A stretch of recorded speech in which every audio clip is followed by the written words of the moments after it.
இதோ நான் சகலத்தையும் புதிதாக்குகிறேன். வெளிப்படுத்தல் 21வது அதிகாரம் 5வது வசனம். ஓவிய கண்காட்சிகளில் ஜேக்கப் ஜே கேஸ் என்பவர் வரைந்த ஓவியங்கள் பிரதானமாக பார்வைக்காக வைக்கப்பட்டிருந்தன. அவருடைய ஓவியங்கள் தனித்தன்மை வாய்ந்தவை. அவர் தன் ஓவியங்களை மற்றவர்களைப் போல துணிகளில் அதிகம் வரைவதில்லை. ஆனால் அவர் தன்னுடைய ஓவியங்களை பழைய துருப்பிடித்த இரும்பு வாள்களில் வரைந்தார். அரிவாள் மற்றும் வட்ட வடிவ வாள், ரம்பம் என அனைத்து வாள்களிலும் தான் அவர் வரைந்தார். அந்த ஓவியங்கள் பார்ப்பவரை ஆச்சரியப்படுத்திவிடும். அவர் ஒருவராலும் பயன்படுத்த முடியாத பழைய துருப்பிடித்த வேண்டாம் என்று தூக்கி எறியப்பட்ட இரும்பு வாள்களை எடுத்து அதை துரு நீக்கி சுத்தம் செய்து அதில் தன் ஓவியங்களை வரைவார். அவர் ஓவியங்களை வரைந்த பின்பு அந்த துருப்பிடித்த வாளின் விலை பல்லாயிரக்கணக்கான டாலர் மதிப்பை பெற்றுவிடும். மிக அழகாக பார்ப்பவர் உள்ளத்தை கொள்ளை கொள்ளும் அளவுக்கு அதில் வரையப்பட்ட ஓவியங்கள் இருக்கும். ஆம் பிரியமானவர்களே, இதை போலவே இயேசு கிறிஸ்துவும் ஒன்றுக்கும் உதவாத நம்மை அவர் கையில் எடுத்து ஆச்சரியப்படத்தக்க மாற்றங்களை நம்மிலே ஏற்படுத்த விரும்புகிறார். அவர் கரத்தில் நம் வாழ்க்கை வரும்போது சாவுக்கு ஏதுவான நம்முடைய வாழ்க்கை, உதாசீனப்படுத்தப்பட்ட நம் வாழ்க்கை அநேகர் ஆச்சரியப்படும் வாழ்வாக மாறிவிடுகிறது. அவர் நம் வாழ்வின் சாம்பலை மாற்றி அதற்கு பதிலாக சிங்காரத்தை தருகிறார்.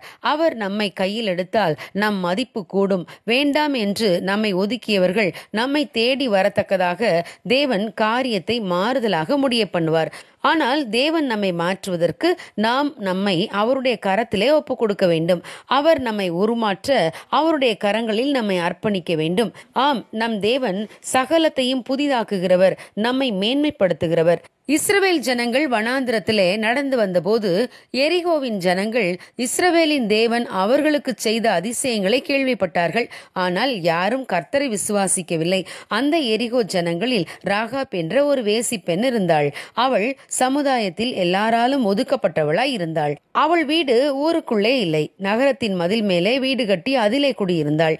யாரும் விரும்பாத வாழ்க்கை வாழ்ந்த அந்த பெண்ணுக்கு இஸ்ரவேலின் தேவன் மேல் விசுவாசம் வந்தது. இஸ்ரவேலருக்கு அவர்கள் தேவன் செய்த அதிசயங்களை எல்லாம் ராகாப் என்ற வேசி கேள்விப்பட்டாள். எனவே அவள் தேவனை விசுவாசித்தாள். அவள் இஸ்ரவேலின் தேவனாகிய கர்த்தரே உயர வானத்திலும் கீழே பூமியிலும் தேவனானவர் என்று அறிக்கையிட்டாள். அவளுடைய விசுவாசத்தை பார்த்த தேவன் உதாசீனப்படுத்தப்பட்ட ராகாபை மிகவும் கனம் பொருந்தியவளாக மாற்றினார். தேவன் எரிகோவை அழித்த போது ராகாபையும் அவள் குடும்பத்தையும் மற்றும் காப்பாற்றினார். ராகாபுக்கு தம் ஜனங்களுக்குள்ளே சுதந்திரம் கொடுத்தார். ராகாப் இஸ்ரவேலரில் ஒருவரை திருமணம் செய்தாள். அந்த சந்ததியில் இருந்துதான் இயேசு கிறிஸ்து பிறந்தார். அந்த அளவுக்கு ராகாபின் வாழ்க்கை கனமுள்ள வாழ்க்கையாக மாறியது. ஆம் பிரியமானவர்களே, நீங்கள் யாரா இருந்தாலும் பரவாயில்லை. ஒருவேளை நீங்கள் தூக்கி எறியப்பட்ட பாத்திரத்தை போல இருக்கலாம். ஆனால் இயேசுவை விசுவாசித்து அவருடைய கரத்தில் உங்களை அர்ப்பணம் செய்யுங்கள். அப்பொழுது தேவன் அதை மகிமை பொருந்தியதாக மாற்றுவார். உங்களை புது படைப்பாய் மாற்றும் தேவனின் கரத்தில் உங்களை ஒப்புக் கொடுங்கள். சிறந்தவர்களாக மாற்றப்படுவீர்கள்.